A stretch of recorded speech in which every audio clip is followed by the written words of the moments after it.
Jaya Radha Madhava Kunja Bihari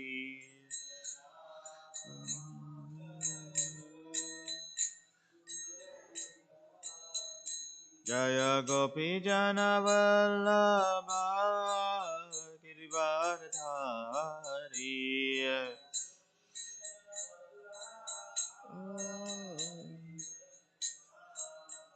Jaya Gopi Jana Vallabha Girivardhari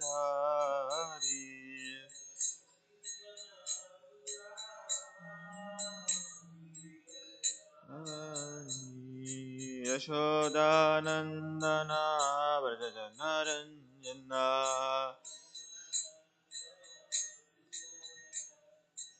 Yashodanandana Vrajanaranjana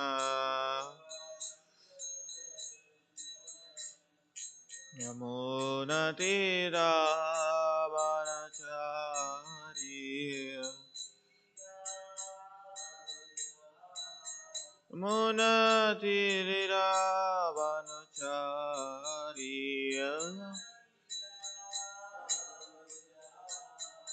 Jaya Radha Madhava Kunja Bihari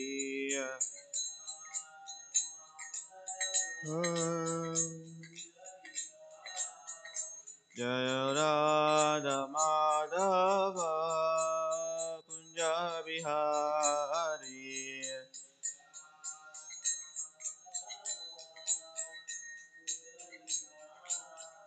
Jaya Gopi Jana Vallabha Girivardhari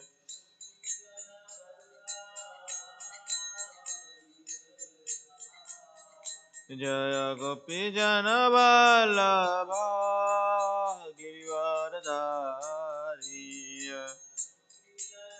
Vallabha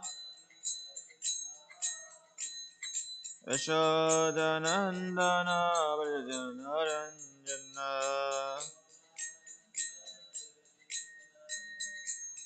Yamunatiraha Vanachari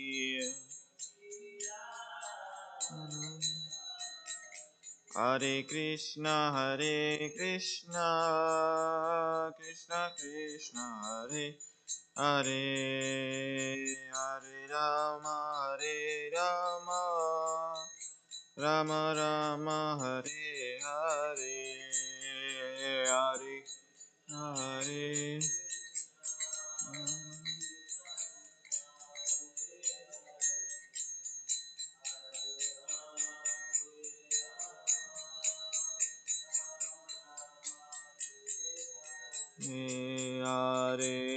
Hare Krishna Krishna Krishna Hare Hare Hare Rama Rama Rama Hare Hare Hare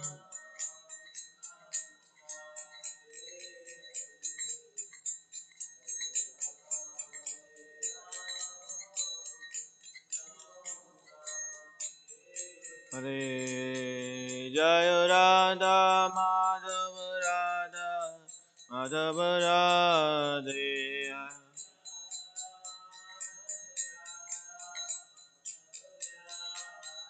Jaya Gauranitai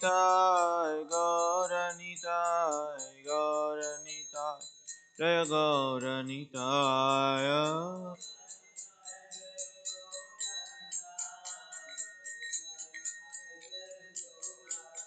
Jaya Jaya Prabhupada Jaya Jaya Prabhupada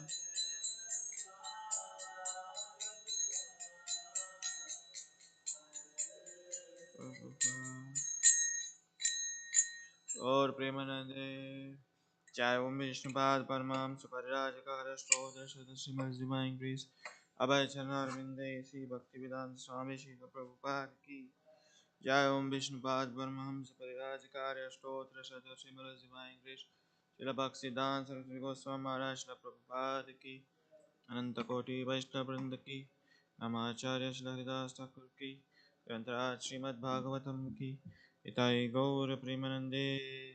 All glories assembled devotees, all glories assembled devotees, all glories, Sri Guru and Gauranga, all glories, Srila Prabhupada ki. Om Namo Bhagavate Vasudevaya. Om Namo Bhagavate Vasudevaya.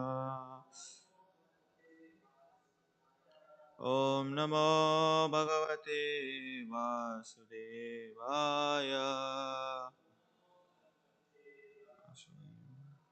Narayanam Namaskrityam Naram Chaiva Narottamam Devim Saraswatim Vyasam Tato Jaya Mudirahe Ashtaprayeshu Bhadreshu Nityam Bhagavata Sevaya Bhagavate Uttama-shloke Bhaktir Bhavati Naishtaki Krishnaya Vasudevaya Devaki Nandanaya Cha Nandagopakumaraya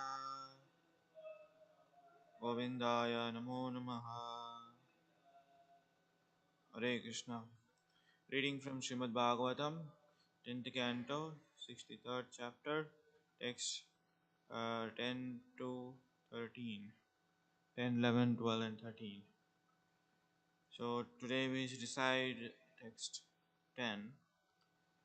Sankarshanaranacharamnon Sashuh Bhuta Pramata Guyakan Dhankir Yuktatmas Cham Vitalan Sa Vinayakan Sankarsharanacharanam Sashuhir Bhuta Pramata Guyakan Dhakinir Yukta Vitatmascha Vitalancha Vinayakan Sankarsharanacharan Sashuhir Bhuta Pramata Guyakan Dhakini Yuktatmanascha Vitalanscha Vinayakan Sankarshanaracharan Sashuhir Bhuta Pramata Guyakan Dhakini Yuktatmanascha Vitalanscha Vinayakan. Please chant. Sankarsharanacharan Sashuhir Bhuta Pramata Guyakan Dakini Yatukumcha Vitalancha Vinayakan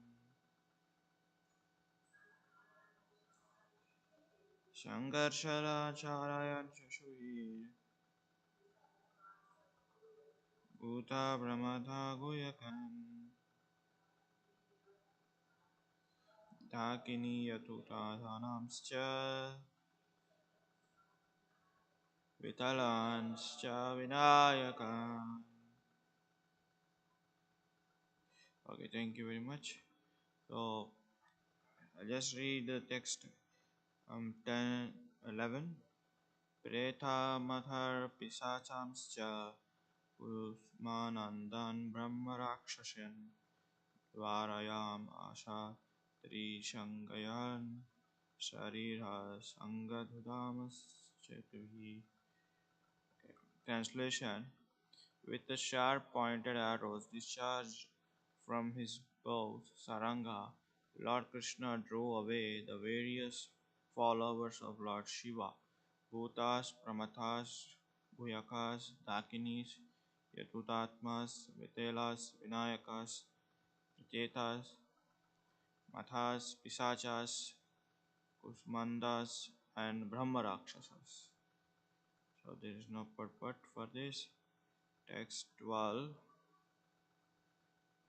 प्रमथगान् विधायन् प्रयुक्तना पानीयकास्तरितिन् सरङ्गिणी प्रथि आसित्र समयन्नासा saranga panir asvatmaha. Lord Shiva, the wielder of the trident, shot various weapons at Lord Krishna, wielder of Saranga. But Lord Krishna was not in the least of perplexed. He neutralized all these weapons with the appropriate counter weapons. Text 13. Brahmahastrasya Brahmastrinam Vyasayayam Scha Pravitram Agnivishascha Paramajnanam Nimajam Pashupatasya. Lord Krishna counteracted a Brahmastra with another Brahmastra, a wind weapon with a mountain weapon, a fire weapon with a rain weapon.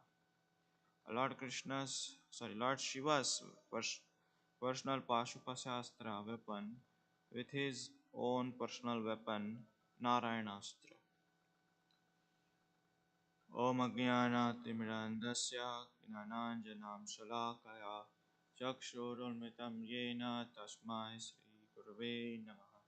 Sri Chaitanya Manobhishtam Stapitam Yena Bhutale Swayam Rupa Kadamayam Dadati Supadantikam Vandeham Sri Guru Sri Guru Kamalam Sri Guru Vaishnavamscha Sri Rupam Savradatam Parijaha Sagitam Krishna Chaitanya Sri Radha Krishna Pada Sahaganalita Sri Sakamscha He Krishna Karuna Sindho Dinabandho Jagatpate Gopesha Gopika Kanta Radha Kanta Namaste Taptakanchana Gaurangi Radhe Vrindavaneshwari Vrishabhanusute Devi Pranamami Haripriye Vancha Kalpatarupascha Kripa Sindhubhaivacha Patitanam Pavanebhyo Vaishnavebhyo Namo Namaha. Jai Shri Krishna Chaitanya Prabhu Nityananda Shri Advaita Gadadhara Srivasadi Gaura Bhakta Vrinda. Hare Krishna, Krishna Krishna, Hare Hare, Hare Rama, Rama Rama, Hare Hare. So we are continuing from yesterday's class, where we saw that Lord Krishna and Lord Shiva were in the battlefield. They were fighting with each other with the various weapons. So today in this purport it is described with what weapons they are fighting and how they are fighting and what they are encountering. So these are all description is given from text 10 to 11, 12 and 13. So I just read the one more time. Text 10. With a sharp pointed arrows discharges from his bow Saranga, Lord Krishna drew away the various followers of Lord Shiva, Bhutas, Pramathas, Guyans, Dhakinis, Yadutas, and Vitelas, and Vinayakas, and Prachetas, Mathas, and Pisachas, and Kusmandas, and Brahma Rakshasas. So here we see that each one personality, they have their own followers. So here it is described that Lord Shiva has many followers, mostly the Rakshasas, Daityas and Prachetas, and other Brahma Rakshasas. Because Lord Shiva is called, so most merciful. His name is also called Ashutosh, right? We see that Lord Shiva is also in charge of graveyard. You know that.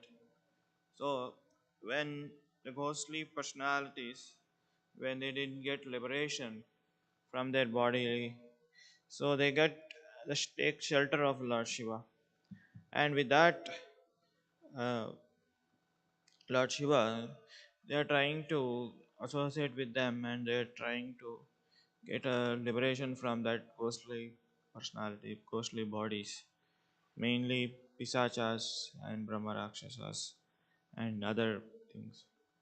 So, his Lord Shiva is the most merciful among all the demigods because is the giver of he's a shelter for the ghostly personalities.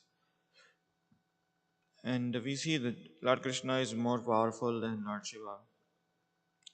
Sometimes we see the debates happening between the followers of Lord Shiva and followers of Lord Krishna, because some say that Lord Shiva is the greatest and he's the most merciful and he's most magnanimous, he's the most compassionate person. And with the counter attack, Lord Krishna's followers also they argue with him. And we see in this Bhagavatam, clear 10th canto, 63rd chapter, it is clearly described like who is greatest among all the people. One time there was a meeting among the great sages, Munis and Rishis, and of three personalities like Lord Shiva, Narayana, and Lord Brahma. Among these three personalities, who is the greatest? So they were discussing on this point, and they want to know and they want to prove that they want to show to the world who is the greatest among the three. Because we see this happening in this material world too. Like if you see the same person, like if he's an expert in some field, a businessman, or you may say sportsman, or you may say a film star.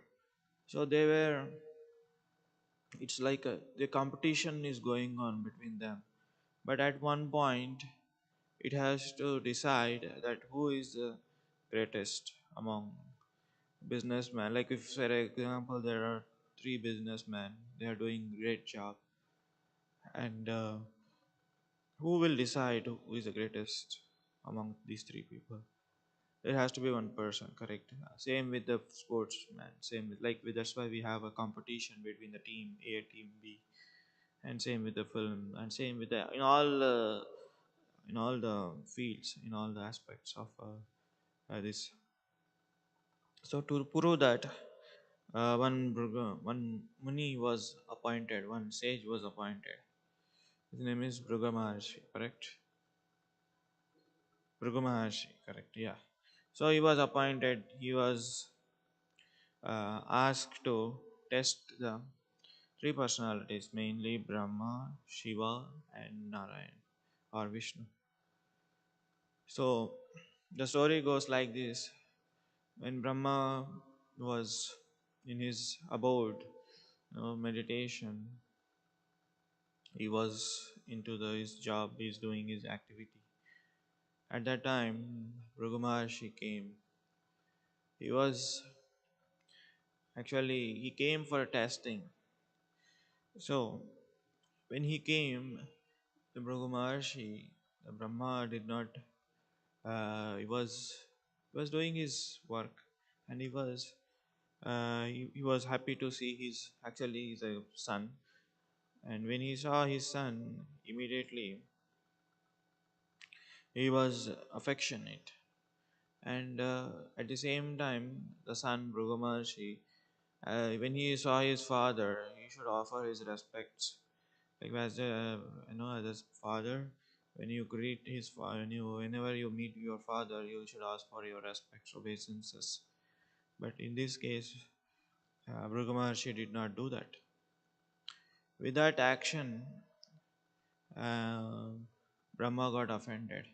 He felt bad, and still, out of compassion, out of his son affection, he knows that his son is came.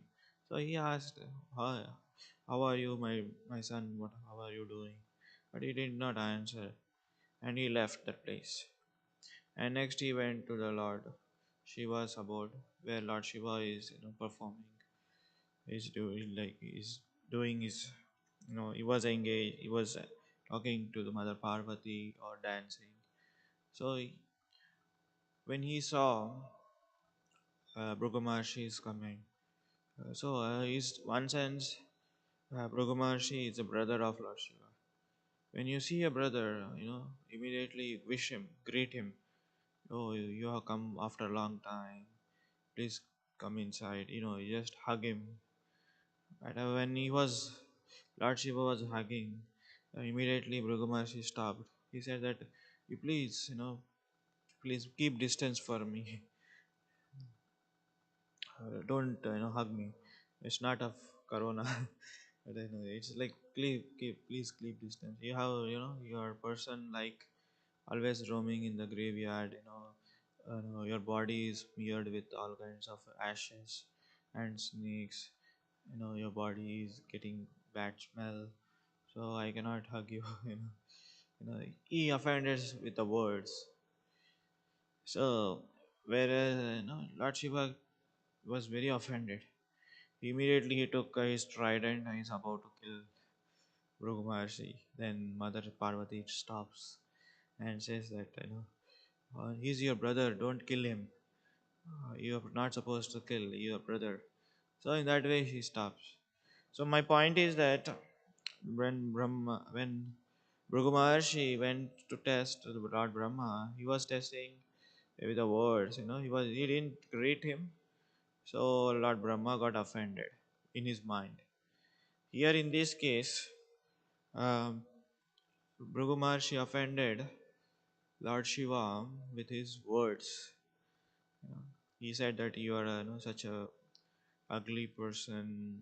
You are, you roam with your associates are all the Rakshasas, Brahma Rakshasas, Prachasas, Pisachas, and you always, be in the graveyard. So with words he's offended. And even he goes to the Lord Vishnu. There he was lying, and Mother Lakshmi Devi massaging the lotus feet of Lord Vishnu. There he saw Bhrigu Maharshi. He was he didn't say anything directly went inner chambers of Lord Vishnu, and he waits for a couple of minutes, and he was not recognized, and immediately he kicked the chest of the Lord Vishnu, because when a guest comes he should recognize. So, but Lord Vishnu, he didn't recognize, and he immediately kicks the Lord Vishnu, and Lord Vishnu immediately guards up and holds the lotus. He holds the feet of uh, for him lotus feet of Bhrigu Maharshi, and he massages him. So, whole story is like provoking situations. In the provoking situation, how tolerant you are, the personal, like when you are this material nature is always provoked by various people or various scenarios or various situations, but one should not provoke that. So with that having conclusion of this story, Bhrigu Maharshi tells the one who is provoked by a situation and reacts to that. So he is not a great person. One who understands the situation without provocation, even though he provoked him so much. In the first person, he provoked Lord Brahma with his action. He didn't, with his words. He didn't say any words, pleasing words to his father. Lord Brahma got offended. And second, Lord Shiva, with his words, he provoked Lord Shiva. He got offended. He was provoked. And third, he not only his words, not only his action, so not only his words, he did provoked with his action. He kicked Lord Vishnu. So with that action, Lord Vishnu didn't get provoked. So a person's ability is determined when the provoking situation comes. How tolerant is he? So having said that, this is one of the part of this uh, story, part of this uh, today's discussion, like who is a great personality. Now this situation, like fight between Lord Krishna and Lord Shiva, proves that even though in this in the fighting situation, Lord Shiva is lost by the battle when he was fighting with Lord Krishna. So as you know, it is said, it is in one sense, it's a pastime between the Lord Krishna and Lord Shiva. And Lord Shiva knows perfectly well that Lord Shiva knows perfectly well that Lord Krishna is the supreme personality of Godhead. To enhance the rasa, to enhance this pastime, they were fighting with each other to show to the world. And also, sometimes it is called, this called Virya rasa. Lord Krishna wants to sometimes fight, but at the same time, he needs to choose the opposite party with a strong. Opposite party should be also strong. It should not like a weak person. You know, just like with one arrow he faints or one arrow he dies. No, that's why we see that when Lord Krishna descends in this material world, he chooses this his partners. He chooses his character, uh, like mother character, father character, and he chooses his enemy character too. Like we see that in the pastime of uh, Nrsimha avatar, he chooses Hiranyakashipu, Hiranyaksha. They were all Jai Vijay in the Vaikuntha abode because they can give the perfect battle of Lord Krishna. So we see that here also Lord Krishna chooses his perfect battle, perfect fighter, Lord Shiva. So with his one arrow, he destroyed all the followers of the Lord Shiva. So we see that this pastime, and there is no purport for this. I just read the Jiva Goswami's commentary and Sanatana Goswami commentary. We just try to understand what they have given in detail. Okay. So Jiva Goswami comments on 10th verse, 10th and 11th.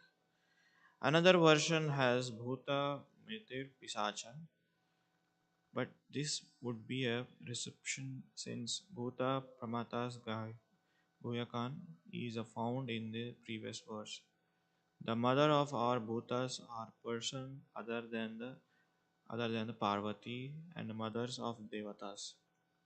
Krishna drew them away with the arrows of shot from Sharanga bow, but did not kill them since they were followers of his devotee Shiva.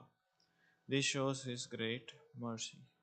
This shows his great mercy. So Jiva Goswami gives the information who they are followers. Actually, they are followers of no, they are the mother of the Parvati, and Lord Krishna's bow is Saranga bow, and Lord Krishna did not kill them since he had an opportunity to kill them, but he knows that they are the devotees of Lord Shiva. So this information is given by Jiva Goswami, that like three actually. One is the followers; they are followers of Mother Parvati and Lord Krishna's bow. What is the name of Lord Krishna's bow? And why did not why Lord Krishna did not kill them? Because they are devotees. That shows the greatest mercy. You see, Lord Krishna not only cares for his the devotees and his welfare, and also devotees devotee. That is a merciful of Lord Krishna. So Jiva Goswami comments, Krishna defeated the followers of dispatched by Lord Shiva. In his fight with Krishna, This is described in two verses. The Bhutas were born from Devatas. This list is progressively more ferocious and interferes nature. Prachetas, the type of Prachetas. Krishna drew them away using the arrows of shot from his bow. He did not kill them because of his followers of Lord Shiva, because they were followers of Lord Shiva. Sorry. The arrows were unfailing in their target and shift.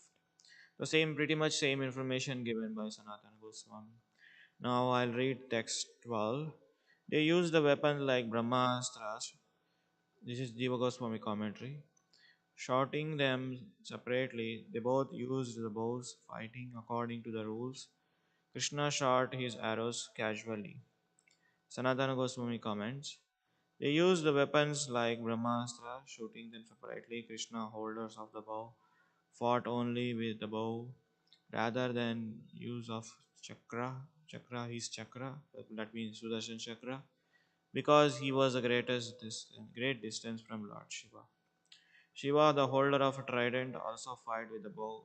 Krishna was not proud when Lord Shiva used his weapons, or he did not smile being during his battle. Text 13. Counteracting Lord Shiva's weapon. This is Vishwanath Chakravarti Thakur comments. Counteracting Lord Shiva's weapon with a described with his various weapon. With his in this verse, Brahmastra was countered by Brahmastra, and the verb released is understood from his previous verse. Krishna countered the Pashupata weapon with his own weapon, Narayanastra. So pretty much same information is given in all the verses, like what weapons they were using and how they were counteracting with each other weapon. Like for example, here it is given when Lord Shiva released Brahmastra, and it was counteracted by Brahmastra. When Lord Shiva used his own weapon, personal weapon in one sense, Pashupata Astra, it was counteracted by Narayanastra. So basically, description of the battlefield and description of the various weapons are given in this text 11, 10, 11, 12, and 13. So pretty much Vishwanath Chakravarti Thakur, Jiva Goswami, they were all giving the same information with a detail.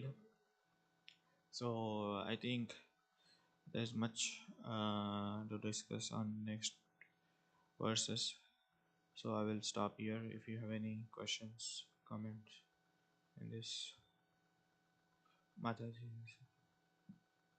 Mike.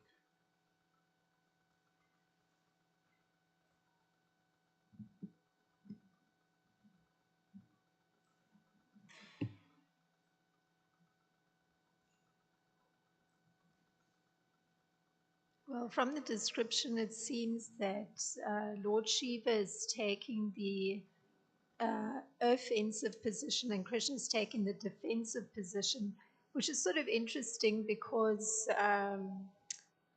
usually the person that's doing the invasion is the one who's attacking, but this seems to be the opposite, that the person protecting the cities being the offensive and Krishna's being defensive.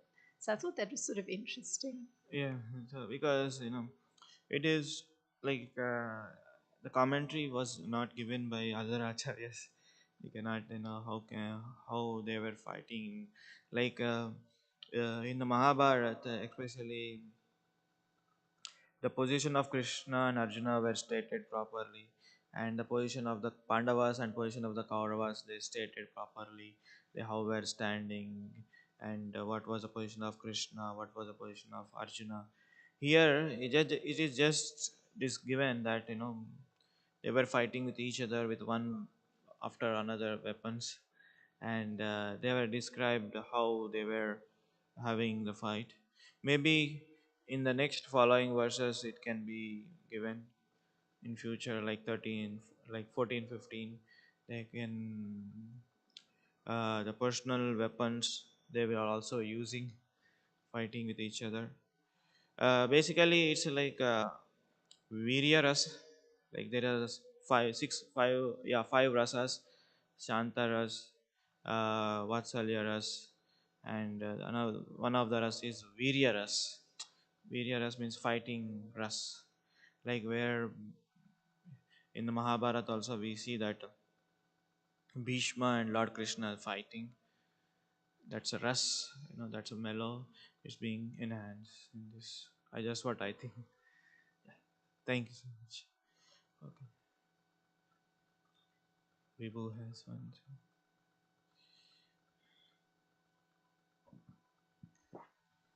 Hare Krishna, Prabhu. Hare Krishna. It's Thank you so much for mentioning the story of Bhrigu Muni. And I was thinking the difference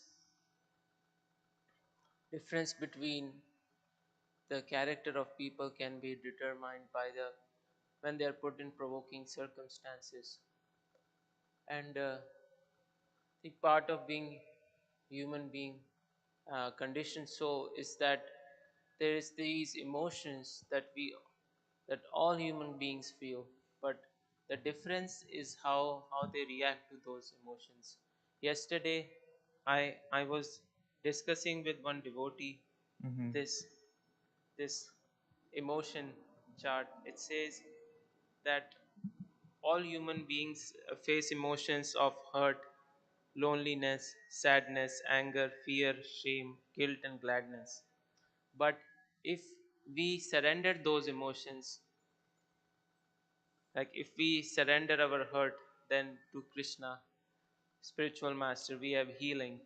We surrender and work on loneliness, then we have intimacy. On sadness, we have acceptance. Anger, we have passion. Fear, we have wisdom and faith. Shame, we have humility. Guilt, freedom and forgiveness. So, similarly, if we face anger and if we don't process it properly, then instead of channeling this energy in a positive way, we we can get into conflicts. So that's what I was thinking, that in the moment of struggle, if we surrender, then we can go progress in spiritual life, instead of repenting and feeling bad about it after we have done something wrong. Right. So Yeah, so this is very interesting topic where people have different emotions. Like after all, we are all human beings. Sometimes situations demands for a reaction, but here the point is I was trying to make. When provoking situation comes, how one should be stable without getting carried away with that. For example, anger. The anger is the next to the danger. If you what is the spelling of anger? ANGER. If you remove the take the letter out from the anger A, you put D, it's become danger.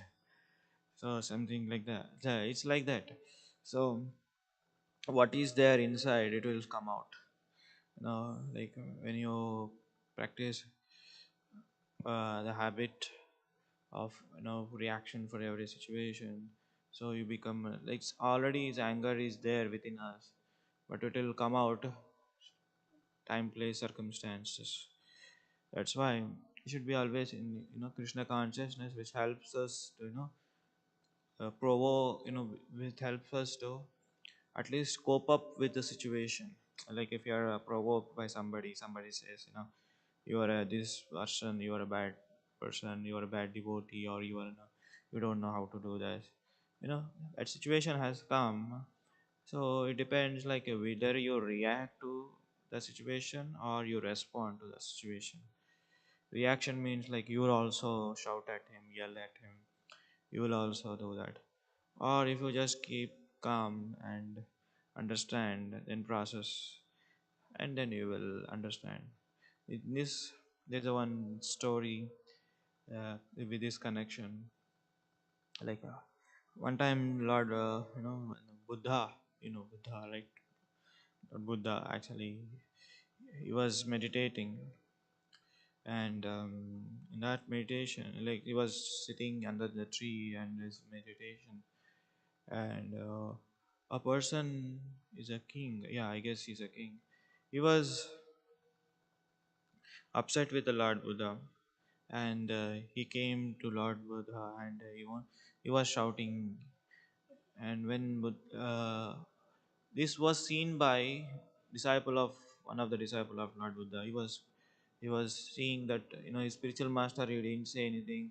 That king, he came and he shouted and he yelled, he gave all kinds of bad words, and he went away. Lord Buddha was stable. He did not say any word in return. Then the king went. Then after this, a disciple came and he said that, "Oh, my dear spiritual master, oh, my dear Guru Maharaj, that person has come and he said so many things to you, but you didn't say anything in return. Why was that? Like you were not agitated, you were not, provoked, or you were not, disturbed by that." Then Lord Buddha says that, "No, I didn't take anything, whatever he said, to the personal. He said and he went." But did this conception, this answer did not satisfy his uh, his disciple. Then disciple was asking, "Maharaj, I'm not satisfied with your answer. So can you explain me more?" Then Buddha said that, "Okay, I will explain you. Bring me the glass of water." He said to his disciple. He brought the glass of water. In the meanwhile, he was Buddha again went to the samadhi. I mean, like he closed his eyes and he was meditation. Then he kept a glass of water. He said, "Master, I brought water. Please drink." He was saying couple of times.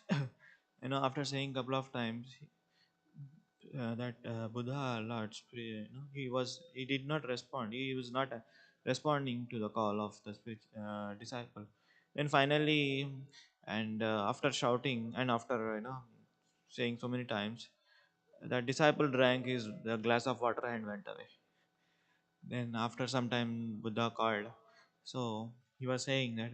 So when you gave a glass of water, I did not drink. You said so many times, but I did not drink. At last, what you did, you drank the glass of water you left, correct? Similarly, when a person says so many things, if you don't respond to that, this is analogy. If you don't respond to that, if you don't react to that, that words, whatever he said, it will goes to him. It will not goes to the person. Like if you again, if person says something, you will also say something. Then it will become more. You know, action and reaction, it will become more and more. But instead of that, if he remains calm and silent, the situation will carried away. Just like I know, when you squeeze the orange juice, what will comes out is orange juice. When you squeeze the lemonade, what will comes out is lemon juice. When you squeeze the mango juice, what will come out is mango juice. When you squeeze a person, what will come out, whether Krishna conscious response or his personal emotion response. Like when Krishna conscious response is stable, calm, without reaction. When normal person reacts means like he will also react to that situation. He will also argue with that situation. He will also counter attack with the situation. So that's why practicing Krishna consciousness is very very important. So when situation comes of provocation situation, when you out of that, what response you come, uh, whether you show Krishna conscious response or a material person response, like you will also counter attack with him. Just like one incident in Mahabharat, when Duryodhan insulted Vidura. Vidura could have fight at that time. Duryodhan insulted Vidura like, you are you are not qualified to speak, or you are not a kshatriya, you are a you are a son of the maid servant. and you are a low-born. These kinds of words were insulted by Duryodhana to Vidura. Actually, in one sense, he's a senior person, but Vidura, what Vidura did, he just left his bows and arrows near the door, and he left for the uh, what you call yatra, pilgrimage yatra, going to the all of different holy places. That is Krishna consciousness response. So my point is that when you practice nicely Krishna consciousness, chanting, hearing, reading, then situation comes, your reaction was Krishna consciousness response. When you fight more, it will become more. That's my understanding. Thank you. ग्रंथराज श्रीमद् भागवतम की, श्रील प्रभुपाद की, गौर प्रेम।